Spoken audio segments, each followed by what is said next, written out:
All right, so everybody, welcome to an in-depth look at one of the bass licks every bass player should know. It's very simple. It's going to work on a lot of different levels.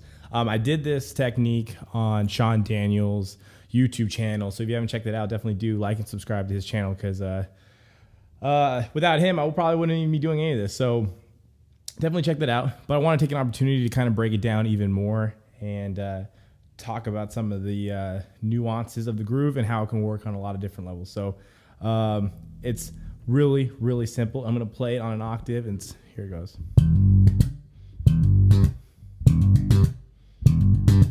So it's like a slap, hammer on, slap, pop.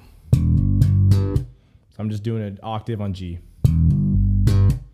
Now, it can be a groove thing, or a little bit faster, you can do it to set up a lick.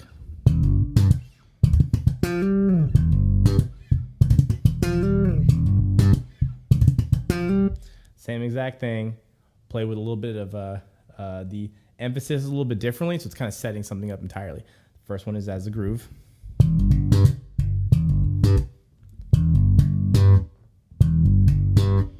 The other one is same lick, just faster. And then you tag it.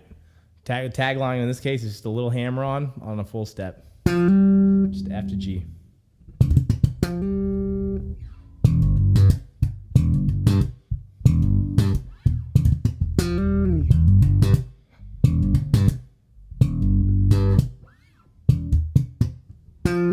That's all it is.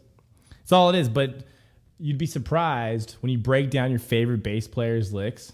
You're going to hear that all the time, and sometimes it's just used as filler. Sometimes the bass player's job isn't to necessarily always be playing, but it is to necessarily be keeping the rhythm on their back with the drummer, right? So if you're just riding that G home,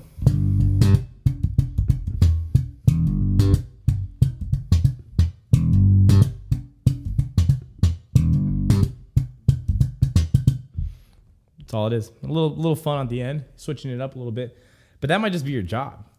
And if you can just sit in the pocket, keep the rhythm, stay out of everybody else's way, you're a Hall of Fame bass player. That's the truth. Pino Palladino, one of the greatest bass players of all time. He is the absolute pinnacle of a pocket player. Most of the stuff, he's really not in the way ever. But he's considered one of the greatest bass players of all time, and he is one of the greatest bass players of all time. That's not to say he doesn't have a million tracks where he's flexing on, because he definitely has those too. Pretty much listen to most D'Angelo stuff, or even some Nine Inch Nails stuff. He's all over the place. But he's the perfect example. You can just do your job and do it, and to the point where you're not in anyone else's way, you're a great bass player. So we're going to break it down one more time. Remember, I like to hammer on from an open string if that note happens to be in the key, and in this case it is. So I hammer on to the G, gives you that extra little note. I'm going to come back with a slap, pop.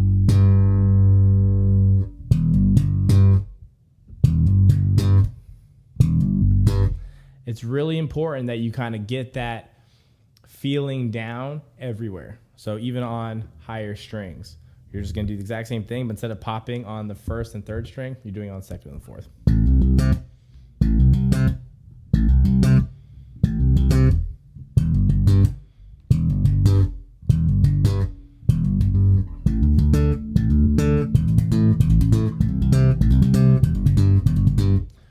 And you can do that. You can practice this anywhere.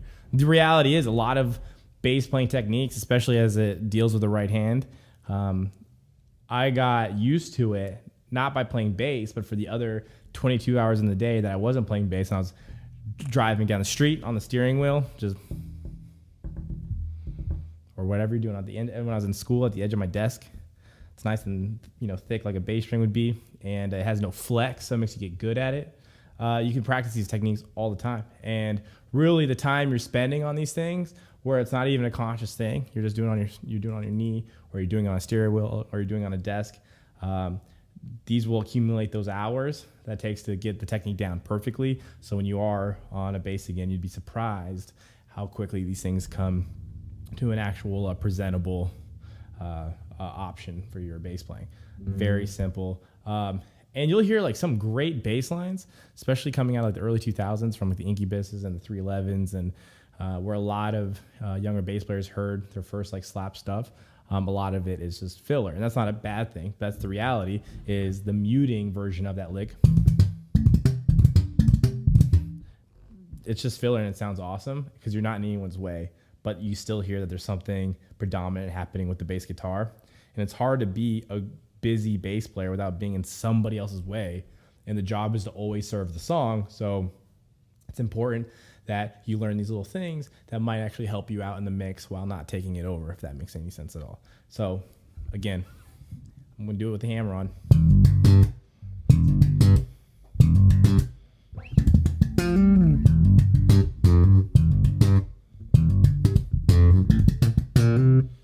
Same thing, adding a little flavor onto it, but for the most part, it's the exact same lick. So just get good at that. And eventually you can start adding more to it, like chords and such, where I'm doing the exact same technique, but maybe I'm popping with both fingers instead of just one, and I'm making a chord. In this case, let's do it the G minor. For some reason, I naturally always want to do it here.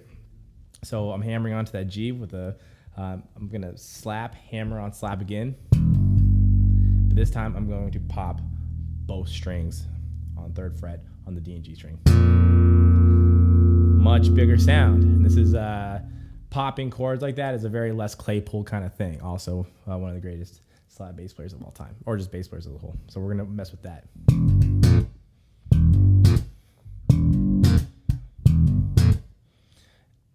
Practice doing it with multiple strings and going up and down the fretboard. Something really simple, just on the minor scale.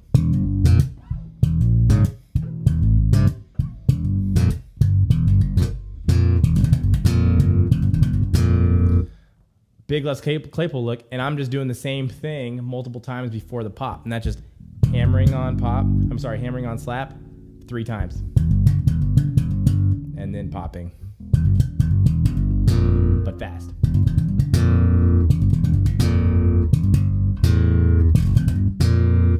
Just taking that down a half step, bringing it back up.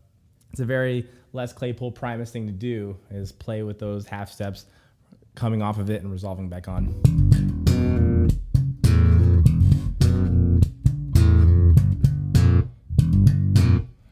It's simple. It sounds like there's a lot more going on than there really is. And that's just the presence that a bass can have on a song with the right technique. And I hope that hammer on to pop technique is something that will help your bass playing, because it has helped mine immensely.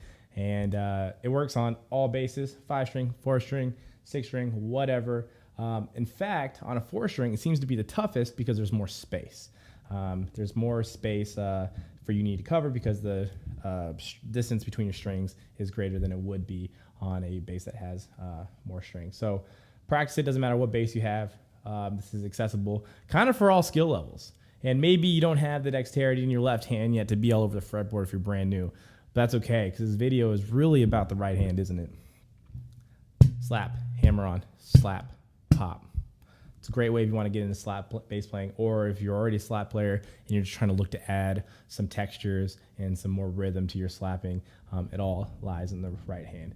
The right hand is the most fundamental part of your bass playing. Everyone should get really good with the right hand before they worry about all this stuff, because more than likely, all this stuff isn't serving your song, it's not serving your band, it's not serving whatever your project is. Just learn how to stay and manipulate the pocket, stay in the pocket, as best as you can. And then if the time ever comes to flex out of that, maybe we'll have some tools to do so. So this is a little bit of a crash course into this.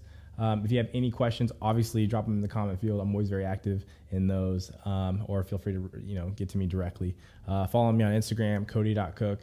And you can always hear my stuff on Spotify or Apple Music or whatever thing you use, because it's on all of that. If you liked it, subscribe, like it, maybe even share it to somebody who wants to mess with their bass playing a little bit. Anyway, that's all I got. See ya.